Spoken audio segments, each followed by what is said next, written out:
Welcome to the Dreams of Consciousness podcast. If you'd be so kind, would you mind introducing yourselves? Jonathan Aver, vocals and guitar. And my name is Terry Savastano. I'm the guitar player and I do backing vocals. Chuck Conlon, drums. John Morse, bass. And the band that you guys play for is? Come to Come to Grief. Grief. Come to Grief. Hailing from southern New Hampshire and Maine, and parts unknown. Originally from Massachusetts, right? Well, the band Grief was originally from Massachusetts, from Lynn, Massachusetts specifically, but I moved to New Hampshire in 1999, and Come to Grief is pretty much from New Hampshire. Yeah, we're not really associated with the Boston music scene whatsoever. Well, except for when we talk about the recording, I think you guys have a few guests who stop by on this album. Absolutely. Yeah, no, I'm just being a little, just being a smart ass. And how would you describe Come to Grief? What kind of music would you say you guys make? That's a really good question, man. It's definitely varying with a lot of influences that Jonathan's bringing to the band, a lot of influences. You get older, you listen to a lot of different things. You have different feelings, different, situations in your life. It's not really just pure sludge, I could talk about this thing till I'm blue in the face all day. It's really, really not. It's got a lot of, some straight doom elements, some death metal elements, some rock elements, I guess, it's just, it's further evolving too. Yeah. So it's very, very difficult to categorize, I think. Yeah, it's really not a genre. Everything that we like, I guess. Yeah. Is what we we listen to a lot, and we try to incorporate that. Yep. Maybe not even trying, it just happens. Yeah, organically. We don't, things happen. That's what we do. And would you say that the other elements that you have coming into your music is what separates Come to Grief from Grief, or what you're doing as Grief? Yeah, man, I think so. I think it's not. Now that we're on a subject of a situation like that, we'll talk about one thing. In Grief, you had a lot of feedback, a lot of 5-10 seconds of feedback and stuff like that. It was kind of part of what we did. And when I started Come to Grief, if you listen to our first record, The Worst of Times, there's very, very little feedback on that. There's more of empty space. Right. So I think that's one facet that we try to, a little change, a little into a different direction. And as a result, we just keep going in that different direction, or whatever direction we're going in, man. I really, really don't just know. Being older too, right? Being older too, being, not being a drunken piece of shit, excuse my language. But anyway, not, trying to straighten your life out, you know what I mean? And trying to focus on things and be good instead of falling on the floor and being a mess, and all that, Yeah. And like I said, man, a lot of things just happen. They just happen. It's not like I'm trying to do anything. They just happen. Yeah.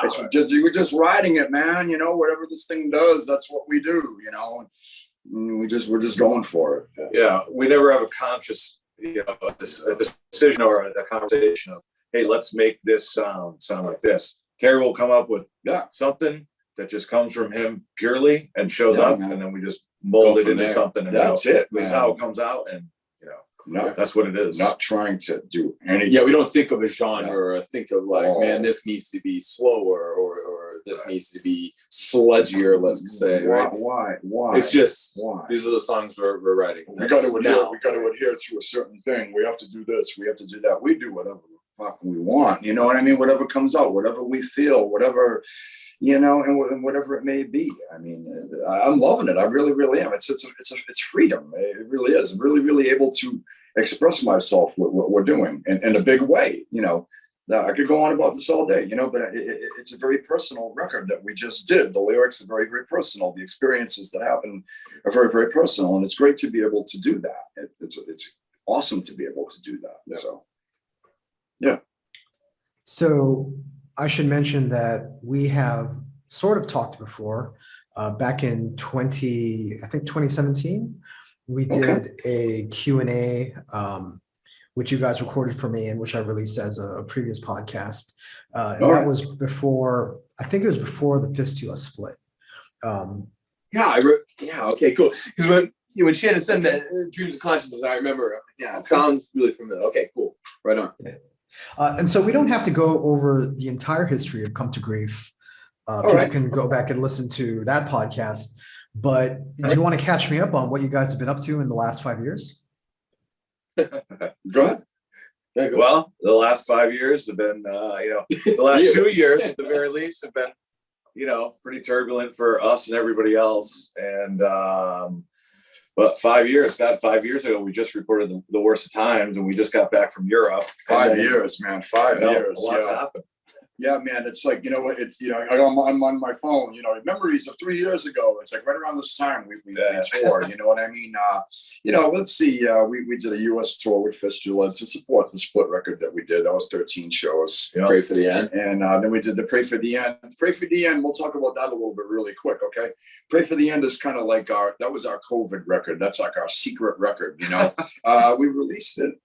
We restarted my old label, Grievance Records. And we put out Pray for the End, 500 copies of a 12-inch record, 3 songs. And then COVID happened. And, we were going to play some shows. We were supposed to support that. We released the record, and then like 2 months later, COVID hit. Yeah, man.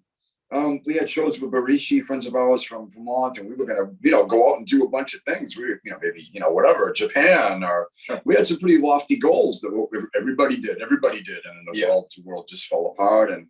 But as a result, right, we sold 500 records through mail order during a pandemic without doing shows. It's a mind blower, so that's kind of like the secret record, you know what I mean? And it's out of print now, and we'll talk about that too with TL and blah, blah, blah, and all that. But hindsight, it really pushes to finish, because we had a lot of the material written for When the World Dies, but we were so busy playing shows and trying to tour that we didn't really focus as hard. So Catch-22 with the pandemic, we just sat down and got that finished finally, which was well needed, and we're super psyched that after a lot of downtime. Yeah. And prior to Pray for the End, we were out with I Hate God, which we are now. Yes. And we so we did that, and we did the fistula thing. What else did we do? I'm trying to think over 5 years. Oh boy, much happened. We went to we went down to Austin, Texas twice. We did the Maryland Death Fest. Yeah, we did the Austin. We did the Austin Terror Fest. We did MDF. Which was fantastic. We did with Church of Misery and Boy Vod. You know what I mean? Yeah. John is a booking agent in Maine, and I mean he helped us out big time. He's been a part of our team for quite a while now. He's playing bass in the band, and I mean he's just booked up unbelievable shows. We did a sleep after party that was sold out. We did that. That was an amazing show. We played with Interama up in Portland, Maine. Anyone listening to this, I mean Portland, Maine, Brattleboro, Vermont, come to New England. Seriously, touring bands, make the trek, man. If you're in New York or Boston, come a couple hours, man, and like play New England, man. Well worth it. It's awesome. There's a lot of people that are very, very enthusiastic about the music and everything, and it'll be worthwhile. Just to say that really quick. Moving right along, the 3 songs were just things that we were working on in our spare time. Now you got to understand the whole thing. Basically, why we didn't come out with a full length sooner is because we were just getting offer after offer after offer to play shows, and we love to play live. You want to play MDF? Yes, we do. You want to play here? You want to play there? So what we would have to do is shift gears and go into a live rehearsal kind of situation where all we're doing is just rehearsing our live set. So we had to push on the back burner. And we did that too long. Yeah, we did that too long, and as a result, it's like we got to get a new fucking record out. We have to. It's imperative that we get a new record out. We have 3 songs that we've been working on in the meantime. Let's just record them, put a goddamn record out. Right. So we got at least something out. And then COVID happened, and then we had all this time. And it's like, well, now we can definitely get a full length going, man. Right. But we're trying to be safe and figure out what's going on with this whole COVID thing. Yeah, and man. Finally, last year, in the beginning of the year, we just said, fuck this. Let's get together and start just hammering out these songs that we had for a while. Yeah. Terry and I, because of COVID, he and I just got together in the room first to get the drums down. We hashed out they recorded the guitar and drums together. It was awesome. Tracks, and I put vocals over those at my house. Yeah. And trying to navigate the COVID, right? Yeah. By the time we got into together in the room as a band, the four of us, we all kind of had all the material all hashed It was out. unreal, man. 60%, 70%. I really, I had a feeling that would happen because we just had it so pent up and everything. We were just so ready to go, you know, and it did, man. We just like smoked it, man. It was really, really good. Hey, you know, it's strange, man. You know, I mean, I want to play, I want to tour, I want to do this, I want to do that, but we couldn't. So, well, here's our time, and we did it. And, you know, everything fell into place as far as where we recorded it with, who we recorded it with. We really, really lucked out, man. I know you want to touch on that subject, but I mean, yeah, everything, that's pretty much what happened, man. Yeah. So let's talk about the recording process. Was that the first time you worked with Kurt? Yes. Oh, yeah. Oh, absolutely, man. None of us ever really had any inkling that we ever would, you know what I mean? It's a pretty, very, very high tier, you know, situation, man. I mean, you know, record upon record upon record. I mean, you know, just countless classics, and the production work is just what I've always wanted. I mean, you know, the main reason I think we chose him at the end of the day, we were looking at a few different places, was he could pull off us recording live. Yeah. That's what Brief used to do, right? Yes. With Bill Miller. And that's kind of what we wanted. I don't want to discredit Bill T. Miller, a very, very, very good dear friend of mine my whole life, and recorded some of the greatest records in my life with him, Disrupt, Unrest, all the Grief stuff, you know. But you know, what we did with Bill is we recorded live. You can't record live. You do two guitars, bass, and drums, and then we put the vocals and the leads on afterward. Did the same thing with Kurt. And it was cool. It was astounding. Now, I got to be honest with you. You know, recording with Kurt, you know, right away you think you're going to maybe, you know, add like all flourishes and stuff. Maybe we'll add a little cello here, or maybe we'll add like a female voice here or there. And I had like kind of like these lofty goals of maybe what I wanted to do, but no, it just came out pure fucking straight out boom, boom, boom, boom, boom, boom, boom. But definitely, you know, I mean, if you're familiar with the work that I've done in my life, man, I mean, you know, this really is like the most brutal fucking record I ever did. You know what I'm saying? It's a mind blower. I was like, holy shit. I wasn't anticipating that, you know? I'm pleased, very, very pleased with it. But I thought it would be a little more, you know what I mean? It's like, it was just like, we went in, we recorded our parts. We recorded the entire album, all the music, all the instrumental parts. In less than 2 days. Unbelievable. Some of the songs were a single take. Unbelievable. I couldn't get over it. We'll talk about each song. Scum Like You. I think we did that one take. We did it in one take. I mean, like that. Oh, let's just give it a fucking shot, see what happens. And dude, that's done. That song is done. Right? There was some shit we just it was weird. You're not going to get it any better. I mean, you can do it all day, but you know, that sounded pretty good. Let's stick with that, right? And when we finished, we thought, okay, now we're going to end up going re-recording. Recording more guitar tracks. Right. Kirk was like, no, I don't want to do that. Yeah. And we're like, really? Okay. And then when we heard the end result, we were like, why? It great. You know, the world, everybody knows what he does. Everybody knows his production techniques. I mean, how, you know, like remember that you sent me that video how to record heavy guitars. You know what I mean? Right off the bat, I was like, oh man. I mean, I walk in, he's got 100-watt Marshalls, 50-watt Marshalls, like, shit, okay, I want that one. Can I use this one? Can I use the white one? Can I use the red one? You know, I mean, he knows, you know, obviously custom tailored to the kind of band that we are. So we really, really lucked out. Okay. Now we worked our ass off, man. All the fucking money that we made from touring and putting our own records out and starting Grievance Records again. We saved every little penny that we made, man. And that's how we were able to record with him. We did that on our own. That's a huge, gigantic accomplishment for us. You know what I mean? And we're super proud of it. And I hope we get to do it again. I hope we get to do our next record with him as well. You know, it was. Yeah, we got really lucky. We set a lot of goals, and we said, "Hey, can we do this? Yeah, man. We got in touch with Kurt, and he gave us the thumbs up, and we're like, "Wow, we could do this, man. We can do this." And even with the cover art, we wanted to get in touch with Paolo Girardi in Italy. Yeah. And we're like, let's reach out to him, see if we could do it. And he was like, let's do it. And let's touch on that a little bit too. Right. Terry, we sent Terry sent him an explanation about what he wanted to do with the cover. And he did everything we wanted. Oh, and above and beyond. It just, you know, like again, man, you know, we're just so fucking lucky. I mean, the best cover art we can get, the best producer we could get, the best studio everything we did is just the best we could do, man. You know what I mean? We're really, really super you know, just the accomplishments, you know, we're really, really proud of what we've done, you know, and, you know, people seem to be receptive to what we're doing. And I'm really, really, really happy and super thankful for everyone's support, you know. It's emotional because we break our ass, man. We're working really fucking hard doing this, man, you know. We're older dudes, man. These guys got kids, you know, you got businesses, you got bills to pay. It's really difficult, man. A lot of running around, a lot of traveling, a lot of heartbreak, a lot of sweating, a lot of worrying, you know. So, yeah, it was awesome. So I want to backtrack a little bit. Sorry, can you guys hear me? Yeah, we got you. Yes. I want to backtrack a little bit. Going back to the EP, did you record that with Kurt as well? No, we recorded that with a friend of ours, our friend Eric. His name's Eric Sauter. Plays in Magnetar. He plays in a band called Magnetar. He's from Manchester, New Hampshire. He has a studio that we actually recorded "Take Me in My Sleep" on the Fistula split. We recorded that song with him as well. You know, at his original location. Location, right. Yeah, he's got a nice studio. Yeah, it's called Blackheart Sound. That's his studio. Blackheart Sound. Man. Yeah, great guy. Great. He's coming up in that. You know. Young kid, but he put some hard work. He's rising, man. He's a very hard worker as well, man. I was in a band called Conclave. I mean, we could talk about, you know, the lineage and so on and so forth, but they recorded their last record with Eric, and he's done some notable recordings, man. He's on his way up, man. Yeah. You know? Yeah, he recorded the new Body Void. Yeah, that's right. That's right. Exactly. Actually, he was in Body Void, right? They did that live video, right? And he played bass for them and shit. Yeah.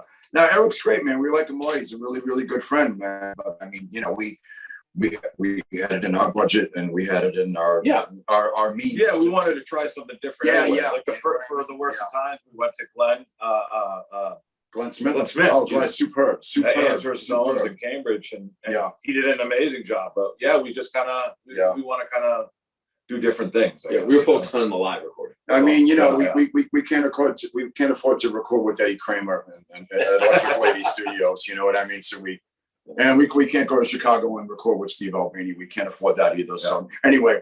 You know what I mean? No, very, very pleased. I mean, it's like the greatest recording experience of my life, and I hope we get to do it again. I really, really do. I hope we get a budget for our next record, and we were able to do that again. You know, it's great. The town of Salem in general too, just walking around, smoking weed, just looking at old shit. You know, it's very, very, very, you know, nice atmosphere to record our type of music. So. So the album that we're talking about is called When the World Dies, and it will be available on May 20th of this year through Translation Lost Records. Tell me a little bit about the songwriting for the album, and if the way that you guys write songs has changed at all in the last 5 years. Yeah, man. You know, I live in New England, and you know, January and February can be pretty tough months, man. It can get like a couple feet of snow. You know, so where I live, I have a little loft like area that I can go up, and I got a little practice Marshall lamp, and I just draw the shades and just jam and just, you know, things just come out. Like I've been telling you, man, you know, it just happens. I don't plan on, I gotta write a riff like this. I gotta write a riff like that. No, man. I just put that goddamn guitar on and just, okay, wow, that's pretty cool. Sure, you know, fuck, man. Make sure you send that to Jonathan, man. You know, wow, dude, check this out, you know, that kind of thing. You know, and listening to other types of music and being older and stuff like that, I mean, I want to incorporate maybe a little more harmony, maybe a little more of this, a little more of that, and not sticking to a genre, a little more thought. You know, I mean, like for instance, if I do the lead, maybe these guys can do a different rhythm under the lead versus me doing the lead over the same rhythm. You know, you change it a little bit. You know what I mean, or whatever. Just adding little things. I mean, why the fuck not? You know, why not, man? I haven't drank in 10 years, man. So my memory's a little, I can remember things now, whereas before I can't remember that riff. I don't know. Keep it simple. I don't know what the fuck I just did. Now it's like, yeah, I'm going to do this. I'm going to do that. I can, you know, you can expand on shit, you know, really. I mean, I listen to like Southern rock now. I listen to fucking some prog stuff. I mean, I listen to stuff that I wouldn't listen to 10, 20 years ago, you know? So, I mean, things come out, you know, you're driving to work, you're listening to something, yeah, great. And then the next night I'm rehearsing or playing and oh, wow, that's pretty cool. Wow, whatever. You know, I didn't intend to do that, but it came out and maybe we can incorporate it in what we do, you know. But just the general expansion, everything we do, we want to go that way. You know, literally everything to do, the songwriting, the subject matter, the artwork, the production, the general presentation of the band. We just want to just go up and be good. We want to be good. We want to sound good. We want to look good. Super important. Always putting 100%. Super important. Super important. We go out of our way. We break our balls. We make huge sacrifices with our families and time and shit. So you got to make it work, dude. You got to make it work. You got to, no matter what. I think definitely the material on the new album is a step forward. Yes, no question about it. From even the stuff we did previously, or even the grief legacy behind it. Yeah. I think in the beginning, and I don't think it was ever intentional. Yeah. But if you look at like the worst times, it fits in a little bit closer to that. Like there was that kind of outline. I think we've moved beyond that, but I don't think there's ever been. Terry has a very distinct, specific, unique style. Also, guitar-wise, that you'll hear sounds like. There's this sludge and doom. Obviously, that's the root of a lot of this stuff. But I'll hear like rock-oriented stuff, and then hardcore sounds even will come out at times, and things that kind of come out of it will all be mixed into this one, blended really well. And Terry's new song. Also, he'll be like, "This is my new song." We'll be like, and sometimes there was over the years, Chuck and I will just sit there, and Terry will come into this practice space with a new song and start playing it, and the two of us will be looking at each other. Holy shit! That's not what we were intending, but that's cool. I mean, it's awesome. Another new element. And you know what? That's what makes it fun. Right? Yeah. It's always interesting. It's not set forth with these rules and like we talked about before. It's just and that's what's good. As a drummer, for me, it is Terry brings riffs that are.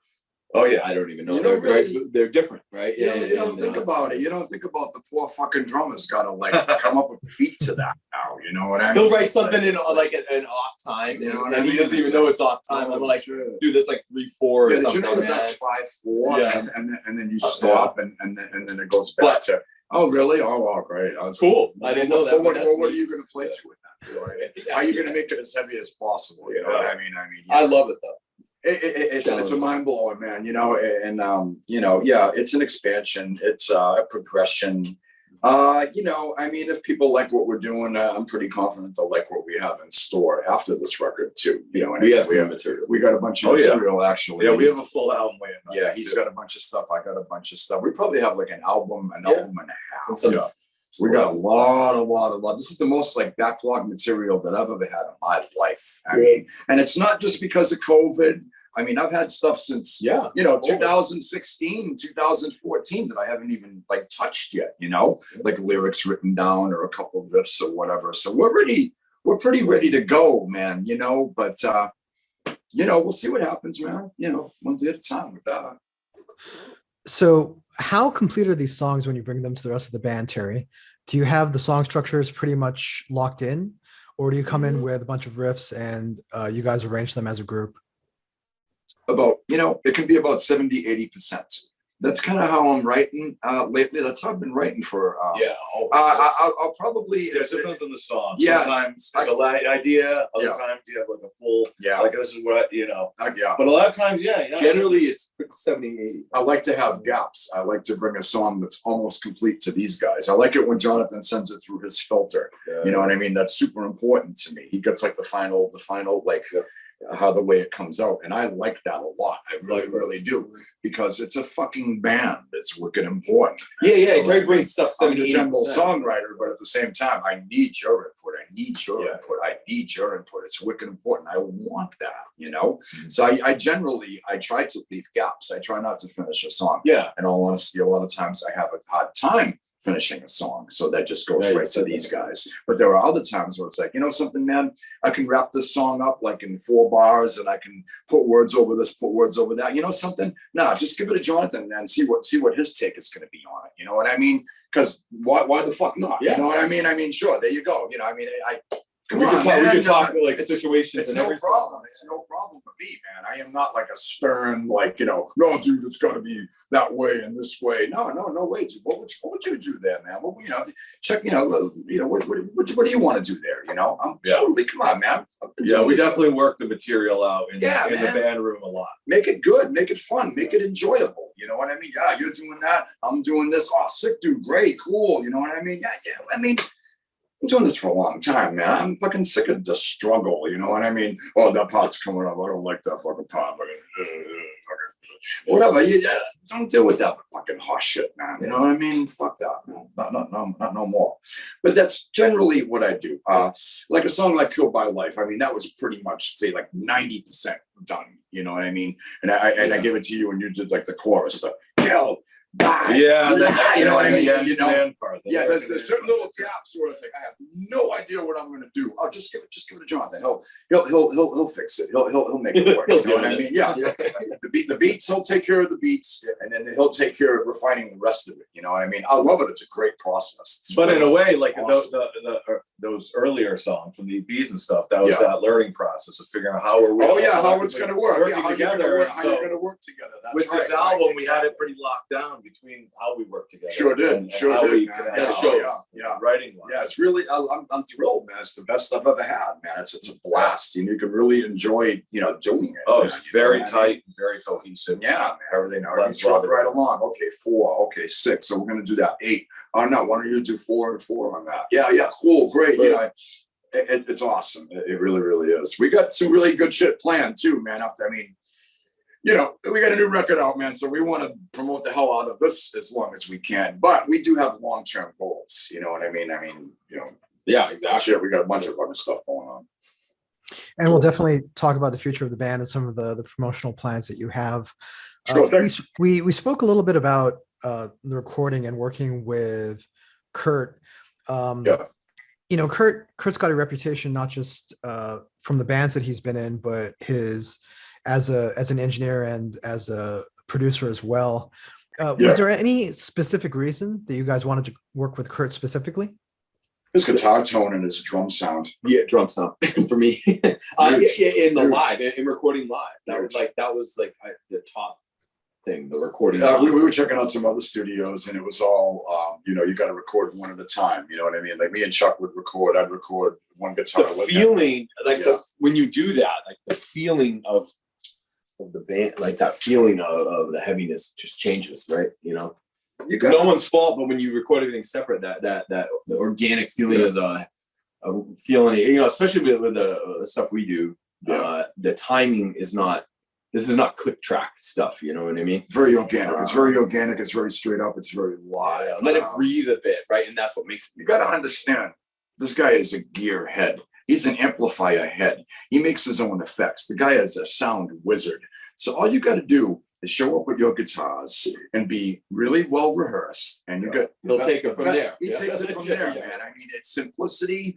It's fucking everything you want. You know what I mean? Seriously, half the records I listen to, oh yeah, man, I want to sound similar to that. You know what I mean? I know what I have in my mind as far as the compression goes, as far as the tone goes, as far as all that. I know I can accomplish it with this guy. I know I can. You know what I mean? It's just a matter of us coming up with the budget and coming up with the time and so on and so forth to being able to work with them. And he's such a busy guy too. You got to get a window too. Oh, I'm going to be on tour with Converge. I'm working with this person, that person. You got to coordinate it all. You know what I mean? But really, we looked around our area. Yes. Around New England. Yes, we did.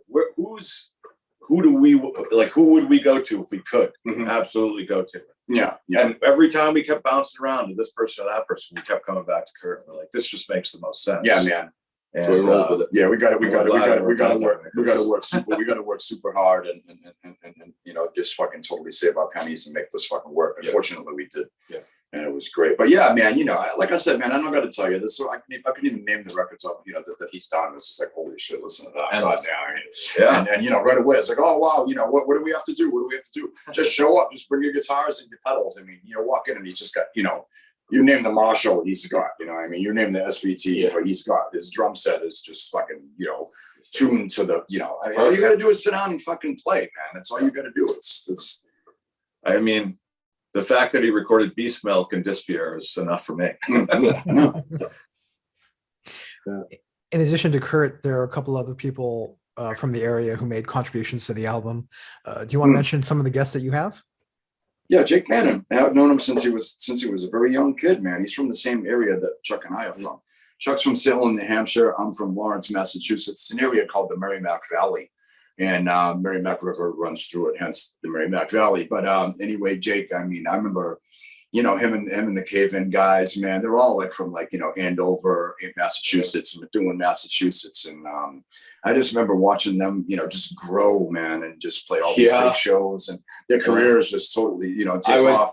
And they're just so hardworking and so, you know, dedicated to what they do and just so professional. And really, really, really happy for them. I remember seeing Converge's first show. And when I was a kid. And then I remember booking shows in Salem with them. Cave-In, I mean, God, I'd go back. Tell me about it. A lot more people would have showed up that show today than back then, but it was like Cave-In, Converge, Bane. You know, like so we were always around that. Oh yeah. Was it Converge when they played the Elks? So that's that's a Columbus and Lawrence. They tore the fucking ceiling down and shit. Yeah. You know what I mean? So, I just watched these young kids just blossom and be really successful. And I used to hang around with Jake's older brother actually and do some devious things. But anyway, I've known him for a long time.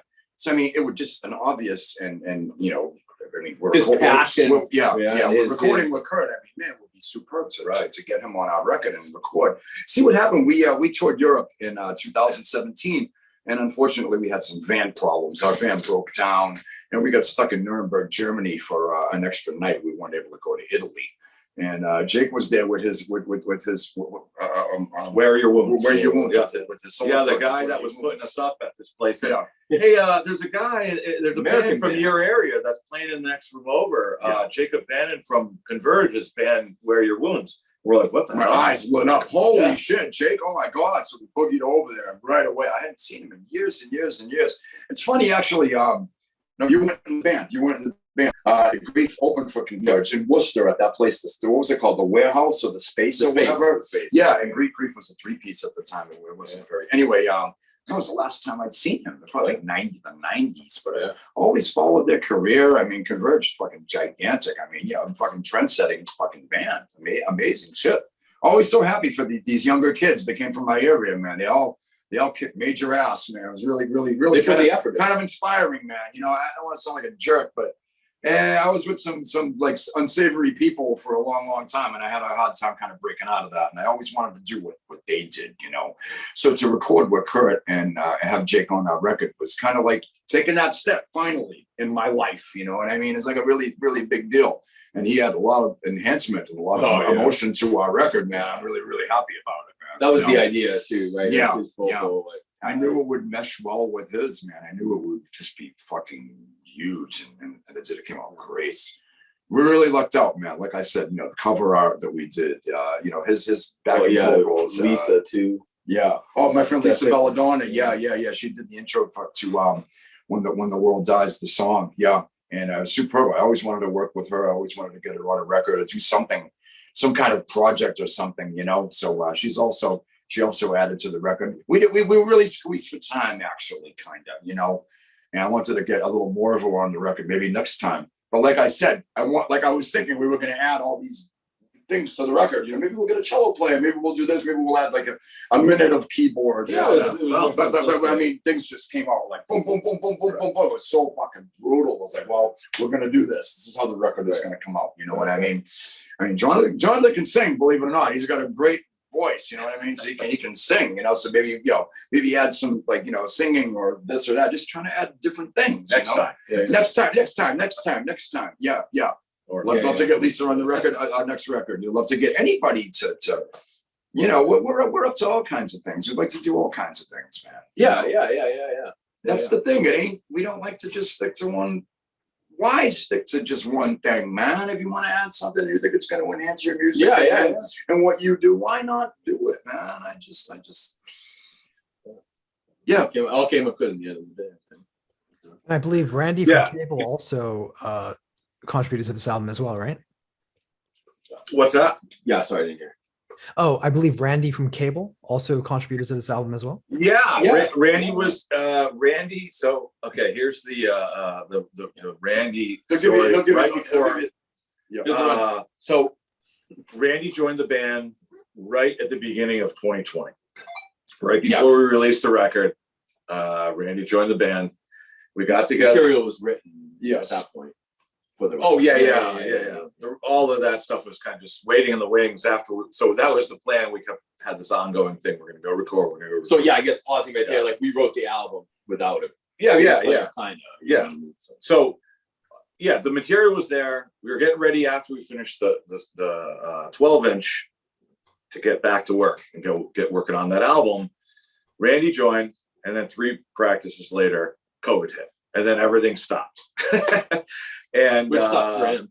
Yeah, and then we just sat and waited, and we were kind of like, what are we doing? Are we able to get together? Are we able to, is it safe and this and that? And like I said before, we just got together in the beginning of last year, and then we're like, all right, let's start getting together. I wasn't even doing vocals. We were literally just working on the instrumental parts for everything. Right. And Randy was in the band. We got together, we played, I don't know, after we set the date with Kurt, we just said, all right, we're going to rehearsing. Rehearse. Yeah. We went, recorded the album. Everything went great. We got along great with Randy, and it was just I think it was like a few months after the record came out. He just had some life things that were going on, and it was just there was nothing personal. We have no issues with Randy at all. We got along real well with him. And totally respect. He needed to step away from music, and we said, okay, man, no problem, man. Whatever you're gonna do. We're all older. We kind of get the angle. We're all older. We have families and everything else. We do a lot of commuting. You know what I mean? He lives way up in Maine. Yeah, Randy's down in Connecticut. I'm up in Maine. Right. It's fun. So him not being able to do it made it's understandable. I mean, it was a bummer, man, because he was. Yeah, he did great on the record. Again, no hard feelings. We have no issues, no ill will. Yeah. Nothing like that whatsoever. And we're very grateful he was involved in that time and in the record. He did an awesome job. So yeah, everything went great, but he had to go his own way, and we totally get that. And which led us to John, actually. So that all worked out in the end because John has been a friend of ours for, like Terry said, for a long time. He's been a part of our team for quite a while, for several years now. You know what I mean? We've been very, very fortunate. We assemble a team pretty much everywhere we go. We're lucky. We work really hard, man, and we're not fucking assholes and everything. You probably. People listening to this, you probably heard a bunch of fucking shit about us, about me particularly. Oh, the guy's a fucking asshole. He ripped off fucking the guys in Grief and blah, blah, blah. It's all a bunch of fucking bullshit, horseshit. I'm the one that did all the work. I don't want to get into that right now.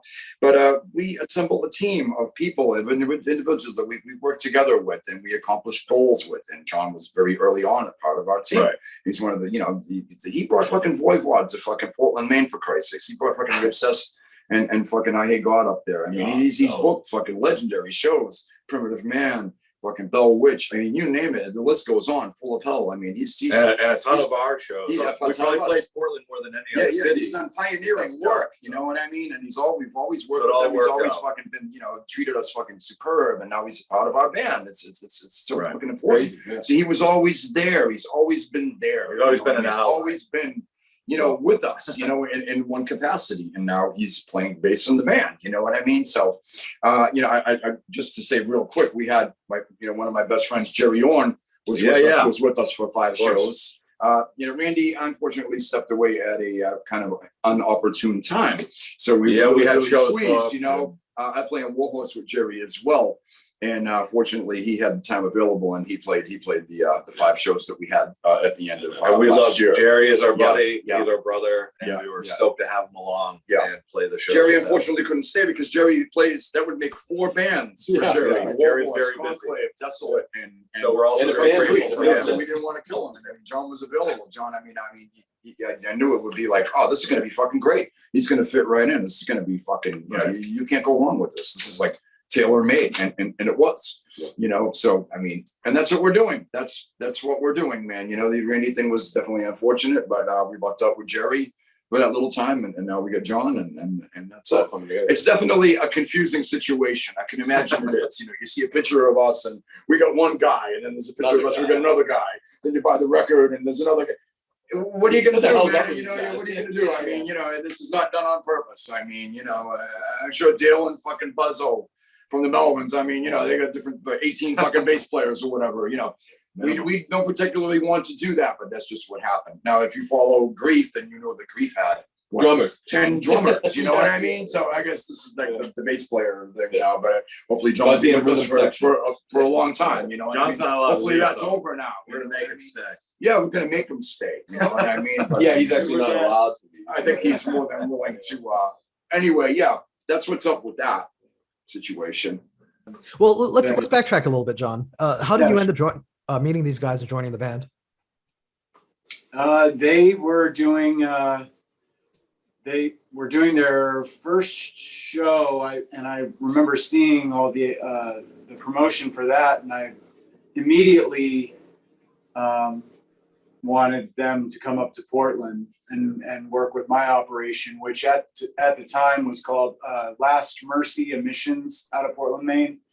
And I was doing promotion at numerous venues as an independent promoter, and then later was focused solely at Gino's Rock Club, which is a 21 plus venue in that town. So from there, the relationship just grew, and we worked together on more and more shows, pretty much once to twice a year in frequency, and I always kept up with them, and always received very thoughtful correspondence. Just really stuck out to me as a promoter, which is often a thankless job. I always received very thoughtful, emails and check-ins from these guys, and it just always really made me feel like I was considered, and for the fact that they even approached me and an interest for this for the position, bass player position. I was, it happened at the right time in my life when I left Gino's and became independent again due to the pandemic and the changing of the guard at that venue. And so I just had more space in my life to do it. And the band that I had been working on kind of vaporized. So I just, it all just worked out. And, the new record is unbelievable. And frankly, it's my favorite record that's come out in the last year. And I'm very pleased. And, I couldn't be more happy in where I'm at and more grateful. So it's really where I'm coming from. John was the first person outside the band I showed the record to when we first recorded it. So. for his opinion, because that's like our relationship that we have. Yeah, man. With him, we have a team. We have a team, but we also have a pretty tight, circle. You know what I mean? And again, he's always been part of that. Immediately right off the bat. So his opinion was like, super important right off the bat. And here we are now. So no, it's just freaky. Yeah. Now, John, are you on the record? No, he's not. No. It's all Randy. It'll be on the next one. He'll be on the next one. Yep. Yeah, Randy did a great job, and I've honestly, it's just, I tip my, I'm really just like thoroughly impressed in what he did for that record, and it's been a lot of fun just learning his parts, and so yeah, I've had my enough work cut out for me, but it's just been so much fun learning it. So That's good. Yeah. So let's talk about the sound of the record. We spoke about Kurt and what Kurt brought to the sound of the band, but you also worked with Brad Boatwright from Audio Siege. Why Brad? Yeah. How did he get involved with this? Kurt, we talked to Kurt. I talked to Kurt, and I was just asking who he suggested. He was highly recommended to us. Yeah, and I don't remember exactly who.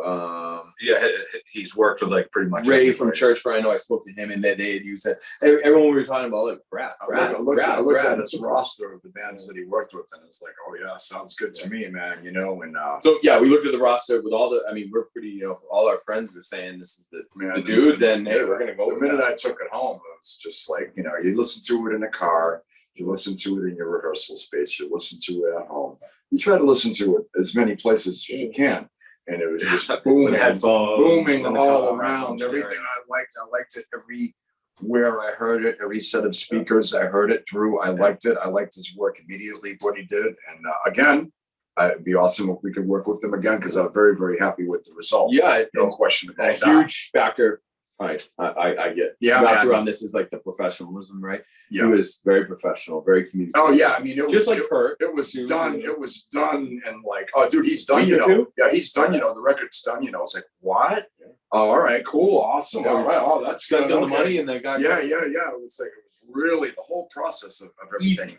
It was very, very easy and just very smooth. I mean, which is nice. and we were anticipating snags, you know, all around. Oh, they need this file. Oh, they need this. Oh, he wants to do this. Oh, he wants to do that. No, there was nothing. Hey, dude, it's done. What? Really? Oh, Check it okay, out. great. You know, cool. So, It was nice. yeah, that's how that went about. Yeah. So, if I'm not mistaken, this will end up being the first full-length released as Come to Grief. Correct. Yes. Yeah. Our first full length record, man. That, like I said, we would have liked to have put it up sooner, but due to COVID and due to getting offers to play, you know, really good tours and festivals and all that, our recording schedule just got pushed back, and we went into a live setting. So we were only able to do EPs. But we've had the material for When the World Dies for quite a while. And we've had some of the material for our record that will come out after that for quite a while as well. Plus stuff that, you know, we you know, like I said, man, it just comes out. You know, it just comes out. That's a cool riff. Oh, that's a cool part. Oh, check out these 4 lines that I wrote. Oh, cool. Like that, you know. So, you know. So not just your first full length, but also your first release for Translation Lost, right? Yes, correct. Right. How'd they get involved with this? I had spoke to Drew from Translation A while ago, 2 years ago. Yeah, I mean, COVID messes my head up with timing. But 2018 maybe, right? Yeah, Terry's probably right. A few years back. He wanted to work with us, and then the communication stopped, not because of anything at all, really. It was just because of COVID, and we have done Yeah. Life going on, just, you know. And we started shopping the record, and we obviously gave it to them right away, and then we gave it to a few other labels as well to check out, right? And the deal they came up with was just good, and they've been very pleasant to work with. I mean, they're trying to They put out some really cool looking vinyl. Yeah, we knew it. Yeah, we knew it. Them with the art, right? With the art, like you see the art of the cover, it's pretty killer, right? We knew they would pick up with a vinyl look that will go with that art, and which, you know, that's why we didn't press this ourselves. Because of promotional, but also because of we just don't have the money and funding to do that type of a record. We kind of wanted to, you know, keep grievance going and all that. But I mean, Translation Lost, I'm very, very pleased with their product that they put out. And they're trying to do, You they're know, trying to navigate like a fucked up time because of COVID with vinyl. I'm sure you know, right? Like, and they've always been communicating with us, dealing with the problems. I mean, there was problems, but they were dealt with professionally, quickly, immediately. They're enthusiasts too. They want to put out a good product. They want it to look good. They want it to sound good. You know what I mean? I'm very pleased with everything. And they're a great team. You got Christian. I deal with Christian a lot. Yeah. I deal with Drew for a lot of the art. And then, as you know, we deal with Shannon, and Shannon's great. I'm really, you know, I was on Century Media years ago. I was on Relapse years ago, and you know, you get a phone call during the week. Hey, man, such and such a fanzine wants to do this. You wants to do that. Are you available here? Available there? Shannon's the same way. It's just like the old days, man. Hey, can you do this interview with this fanzine, with this website, with this that? I really, really like that a lot, man. They're a really good team. They're really going out of their way to do certain things for us, and I mean, you know, we're more than willing to back it up on our end, no question about that. But no, man, it's really cool. I mean, they've been on my radar for a long time. I've got a bunch of releases that they put out. Chuck has always said to me, you know, Translation Lost. The two guys been really talking to me and really interested in working with us and this and that. And yeah, they put out a lot of cool stuff. Yeah, man. You know, like I said, they're very enthusiastic about what they do. And I like their distro. I see their stuff around. It's easy to get. There's a lot of really, really plus factors with them, you know. And I'm not gonna lie to you, man. We sent the record to a lot of people, man. You know, and we didn't get a whole hell of a lot of response. And they were right away. The response that we did get, they were the best. They were the best by far the best. And they were on our radar anyway. Yes. Yeah, they were really enthusiastic about working with us. Man. So for that real, was like, for you know, real. A lot of, hey man, we can, a lot of really That like, sealed the deal. cool, sincere, like, I know these dudes like us. I know that they really want to work with us. I know it's not just, wasn't very whimsical. It was really purpose. Like, hey, dude, we want to work with you. It was sincere. Put it that way, and that means the world to me. And we're really grateful for all the hard work they put into it. Yeah, man. Too. Like along with everybody else, those guys have. Yeah, totally. Yeah, no, it's great. Again, navigating that crazy vinyl and all the delays with pressing and everything else, but we got through it. Hopefully, they made it happen. Improving, and it's hard right now. But the end result, the vinyl looks great, so that's the most important thing. We're good, happy with it. So you've mentioned the second album and the material that you're writing for that a few times. Yes. What can people expect, and when can they expect it? All right, I'm going to introduce you. You can talk about the new album, but I'll talk. So we signed a deal with Translation as well to release a comp on vinyl and CD, I believe. Maybe I'll get a call from Christian, tell me I'm wrong. But no. Yeah, about the doing the comp. It's all the older material, and we have that coming at some point. So and then but then the new album too. So I don't know what'll happen in what order.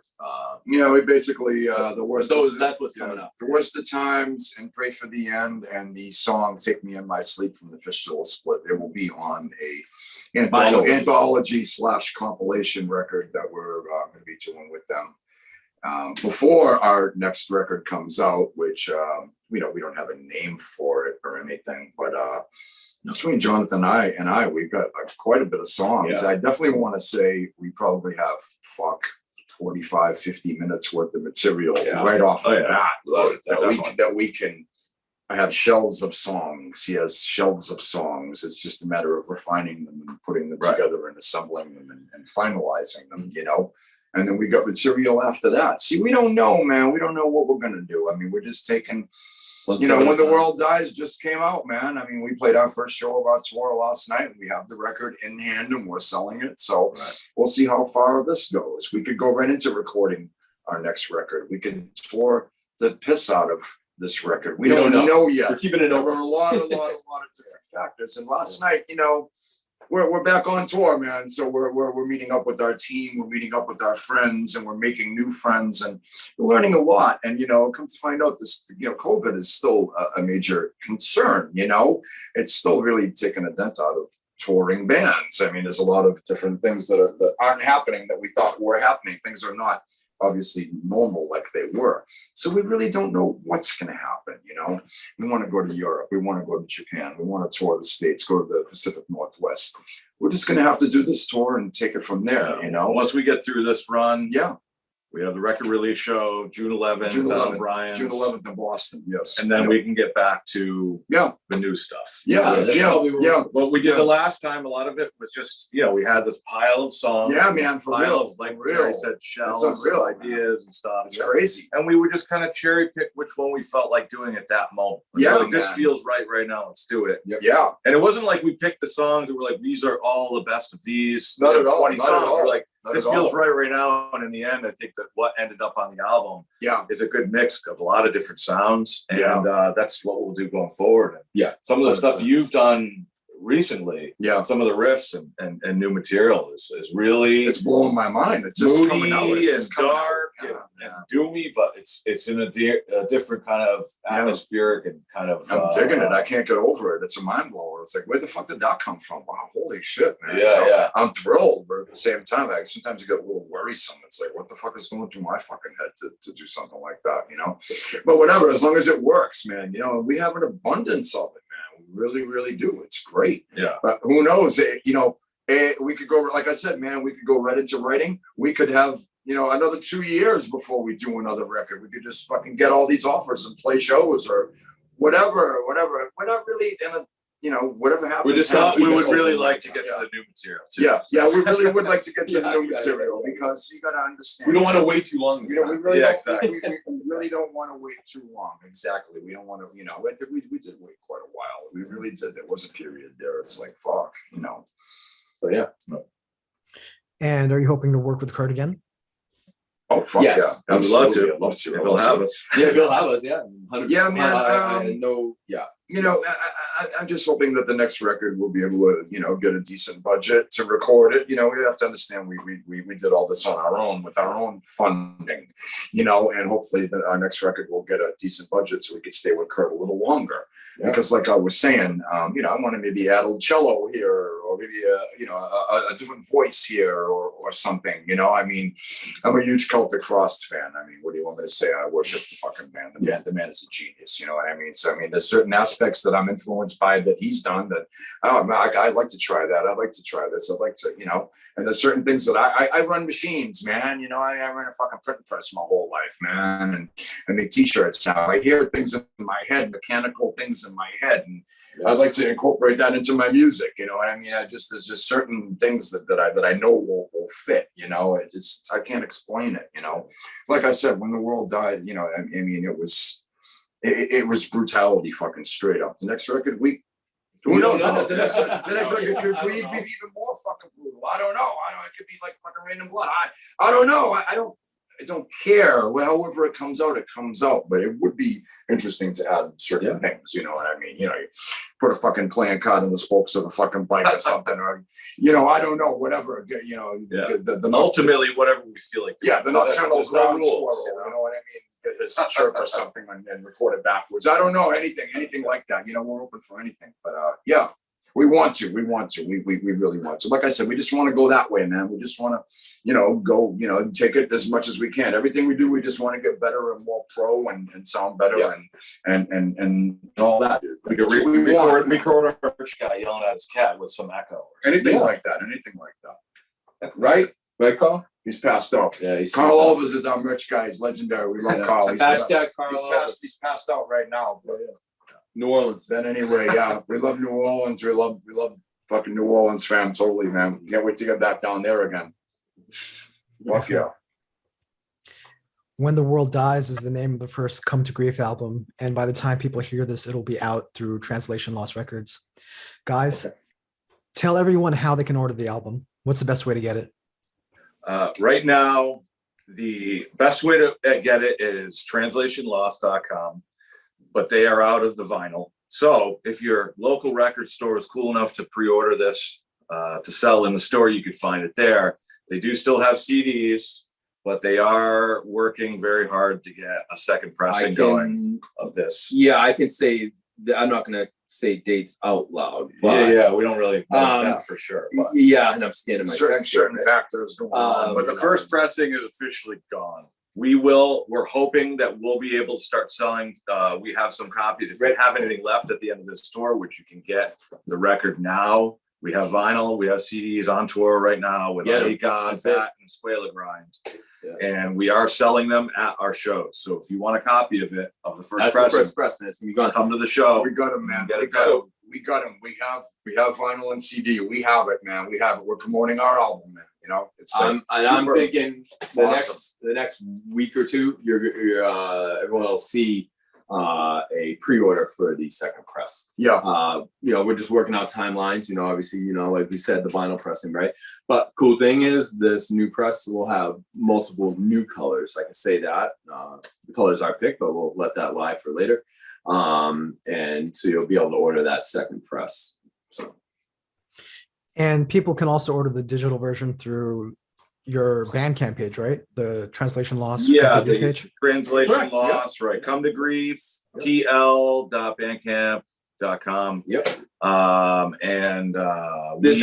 On Translation Now, we got CDs available. We got T-shirts available too. So, yes, they do still have the CD. They do still have T-shirts with the exclusive T-shirts with the record cover. Yeah, man. Yeah. They have a T-shirt design that only they sell, and we have particular designs that we sell on tour. You know what I mean? So it's worth pursuing, man. It really, really is. You know, in my opinion. And after this tour, if you also, the last chance you might have is to come to our record release show to get the record there. And we have some more records held for that, and there may, depending if we sell out of them on the road here, there may be a brief minute on that might be available on our Yeah, we don't know yet. We don't know yet, release man. that. Yeah, there's a lot of different factors involved, man, We'll see. in this whole process. You know, what will be available, what we'll have left, what we won't have left. We're just going with the flow, one day at a time, man. You know, it's the way. But watch for that second pressing pre-order. That's going to come out in the next week or two. Call your local record store and see if they have it in stock, or if they can get the second press. Yeah, there'll be a small amount to distro as well coming from that first press, but not a lot. It's actually not a lot. So. And if people want to follow Come to Grief online, what's the best way to do that? We have or on Instagram, we're on Facebook and stuff too. Our website is cometogrief.com. Yep. And our Bandcamp too. We still have our own Bandcamp going. We're actually quite visible on all that Yeah, stuff. You know what I mean? All you got to do is type in, and it'll bring it to a lot. I mean, I'm not a very computer savvy person myself, but so all you got to do, man, click, and we're on a lot of that stuff, man. It's very informative, and you can pretty much figure out what you need to do and where you need to go to get our stuff, and it's pretty cool. Facebook, man, Instagram, man. Go to our Metal Archives page. You can Metal Archives is good. Everything is in there. Yeah, we're very, very visible, man. I really like it. You know, it's a double-edged sword, man. I've been doing this for a long time with tape trading and writing through the snail mail and all that, man. All you gotta do is press a button, and you can pretty much find out a lot of stuff, and it's convenient, man. Totally. Yeah. Is there anything else you guys want to say?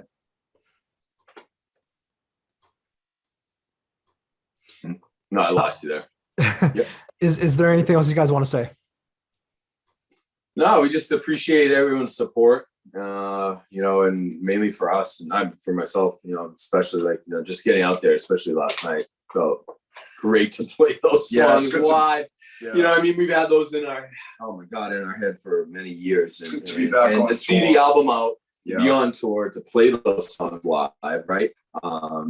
That's huge. We're really, really fortunate, man. I mean, we have a new album out. We're supporting it as we speak. We're on tour. Two fucking sold out nights at St. Vitus Bar. I mean, we got a really good tour ahead of us. I mean, we're going to Ohio for the first time. We're going to Michigan for the first time. It's a big deal, man. I'm really, really excited to have our album in hand and be able to sell it to people, and mostly to be able to perform it on stage every night. We're doing 4 songs off the new record. Yeah. That is like a quantum fucking leap to me to be able to do that, man. It really, really, really is, considering what we went through with COVID and the downtime and then just the void period that everybody had.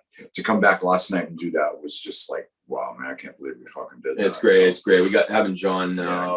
We were very nervous about that, so we cut Sean. Yeah, like I said, things are looking great. We're having a really good time, man. It's a fucking mind blower. We love what we're doing, and we always try our best. Always, man. You got to give it your 110% because you don't know when it could be the last time, man. And you just got to just do it. And in my opinion, I'm having the most fun of my life because it's what I've always wanted to do.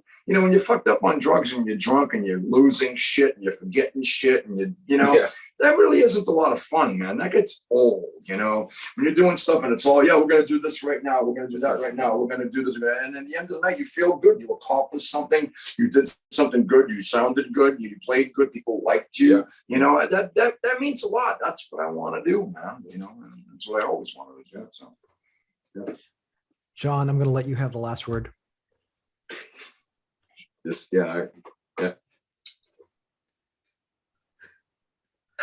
Super grateful for these guys, and I can say myself,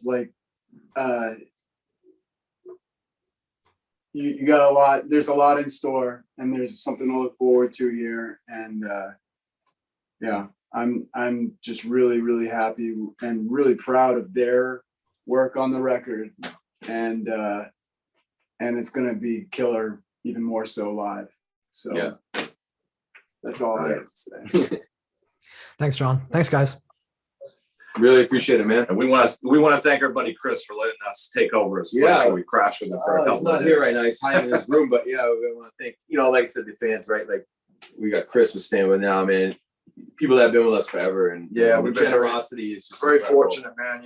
Honestly, that's the best part about it. We got friends, we have comrades, we have a team. We're all in this together. Everybody breaks their ass and pays their bills and puts up with bullshit every day so we can come together and we can do this. We can play our music, people can see us, we can hang out. be with like-minded people and just live life and try to enjoy it because, Have fun. hey man, you know, the name of the record is When the World Dies, right? What's going on around us right now? I don't want to dwell on the subject, man, but shit's fucked up, right? So, you know, why not play music and have a good time and create some art with your friends and have a good time and fuck all that, man, you know, or try to temporarily. So, you know, but thank you for the support. Thanks for the interview. It means a lot. Every little bit of support and help that we get, we really appreciate it, man. Thanks for your time. Thank you.